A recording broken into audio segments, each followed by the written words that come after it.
Bisita natin yung contractor natin. Mga kalala, nagkatrabaho ka Dito flood project ah. Ngayon lang ako nakakita ng ganitong akala mo art. Ang galing ah. Malas sa business. Malas sa business. Tsaka sa construction. What's up guys? Samahan niyo ako today pumunta sa Angeles, Pampanga at i-meet ang contractor natin. Bakit? Kasi magbubukas tayo ng Soul Avenue Store sa Nepo, Quad, Angeles City, Pampanga. This will be opening first week of October. Samahan niyo ako para magkaroon kayo ng glimpse kung ano ba yung mga tinatrabaho namin bago magkaroon ng isang store opening. Alright? So, let's go to Pampanga. Dapat talon ako. Okay lang yan. Tara, dito tayo. Binisita natin yung contractor natin. Mga kalala, nagkatrabaho ka Dito flood project ah. Ay, andito tayo ngayon sa production/warehouse ng contractor natin. So, binisita natin para makita yung quality. Tapos mag-check tayo ng colors na babagay sa store na bubuksan natin. Tiles, ceiling, pati wall, lahat. So, papakita sa atin ngayon kung yung ano yung sample actual. natin. Kasi, syempre, importante yan sa mga contractor natin. Kasi pagka nakita mo sa render nila, maganda. So, akala mo okay na. Pero, syempre, iba yung materials. Yung so, tama na pinapakita niya talaga sa atin. Minsan kasi hindi sa render bro, yung mga architect hindi ginagamit yung mga available. Hahanapin niyo pa. Hahanapin pa. Minsan wala. Minsan wala. So, mag-improvise tayo yung mga tingin namin na babagay dito sa as of now, nung mga chinek ko yung mga nandun, ito yung mga pinaka-okay. Dalawa yung pinili ko. Okay. Oo. Bumili ako ng 4 na piraso para makita mo yung latag. Kasi kung isang piraso lang yun, hindi mo ma-appreciate eh. Halos same lang. Same lang sila. So, actually, pati texture, medyo tayo particular. Kasi, syempre, dahil sapatos yung binibenta natin, hindi pwede rough texture sa tiles kasi syempre, mas magasgas. Tama. Negative sa amin. So, as much as possible, smooth sana yung tiles. Actually, yung color, imamatch ko yan sa kulay ng stainless. Tsaka yung walls natin. Yung shelves natin. Shelves. Ito yung makap ng shelves eh. Ba't yung sticker pa? For protection. Kasi pag nagasgas to, doon ko tatanggalin lahat yung sticker eh. Ayan, yun yung magiging itsura niya. Tapos, may ilaw to sa ilalim. Hindi ko alam kung nalagay na nila. Maganda yung finish net. Kasi may nakita ako sa ibang mga retail stores lately. Yung gawa kasi na sa kanila, meron kasi yung mga texturized. Ito parang mas lapat. Mukhang iisa na lang siya. Actually, pinabend namin kasi to. So, siya, parang custom made bawat shelves kasi iba-iba yung sukat eh. So, makina na mismo yung gumawa nito sa pagbe-bend. Siya? Sheet siya talaga bro na 8x4 siya talaga tapos ginawa namin ganito. Kasi yung napansin ko dun sa iba, hindi niya naman yata na machine, minamano-mano. Oo, minamano-mano. Kaya ang bilis. Kaya minsan may nakikita ko yung iba, hindi lapat talaga. Hindi lapat, yeah. Yun yung naging problem namin. Tapos, kung makikita nyo, tara pakita natin sa camera yung mga sample.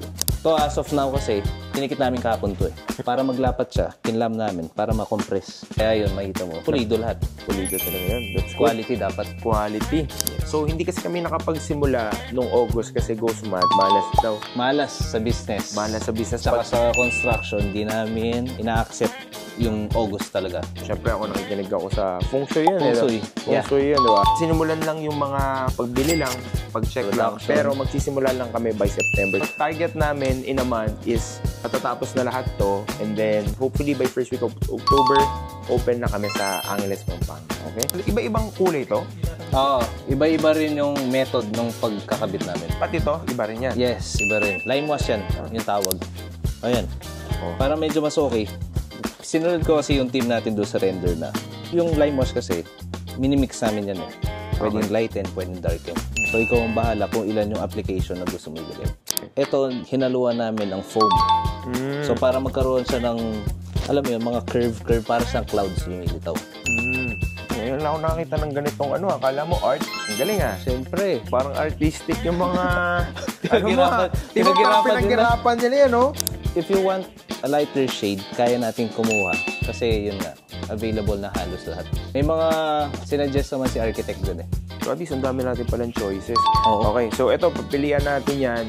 Sa wall pala yan. Dito bro, pinagkaiba lang naman nito is yung para mas concrete yung itsura nito. Usually, may pattern yan, may pattern yan. Usually yung tiles kasi bro, bawat corner may numbering na. Actually gusto ko rin yun, pero parang basic na, no? The usual na design. Ito parang premium na feel ko dito. Actually hindi naman siya texturized na parang Ako mas gusto ko talaga to. Pinakita ko rin kay architect yung dalawa. Ito rin mas nagustuhan niya. Bro, ito I think we will be choosing this one. This one? Ito na yan. Okay. Yung ilaw. Ayan yun. So, Yung mga strip natin na marami sa taas sa ceiling. Ito yung lilitaw. Ginawa namin, meron siyang parang key. So pag inano mo siya, lapat siya. Papasok dito. May lock system sila kagad. madaling sabihin pero ang hirap Dapat gawin nito yung craftsman. Dapat pag-isipan talaga bro. Pinag-iisipan. Yung foreman ko, mga 2 linggo na ata kami nag-uusap tungkol sa mga yan eh. Yun yung malupit dito sa circuit, no? Pinag-iisipan nila mabuti yung nangyayari dito. May risk yung development pa. So, talagang tiwala talaga na yung magiging final output nito pagkatapos namin ma-engineer na siya ma-construct. Ito yung sa ilalim ng mga shelves mo. So, kumbaga ganyan sa lilitaw. Tapos yung ilaw. Yung LED stick na dyan. Gusto paltan? Yan. Siyempre, yun yung important kasi iba gusto maganda pagka Maintenance-wise. may maintenance na. Kailangan mo baklasin yung bumater bago matanggal. So far, mukhang on track tayo. Mga first week, October, makakapag-open na tayo. Tama. Kahit mabilis pa mag-work yung contractor na. Kahit 24 hours pag may aberya. Oo, kahit basta kung may abera, hindi natin maiwasan yun. No? So yun, pinakita lang sa atin ni Sir Kit sandali yung mga production. So thank you Sir Kit sa kapag-visit kami kasi hindi lahat din ng contractor kaya kapapuntahin sa site nila. Yun, so we'll be going to the site. See you guys. Natapos na yung meeting natin kanina with the contractor. Nandito tayo sa space.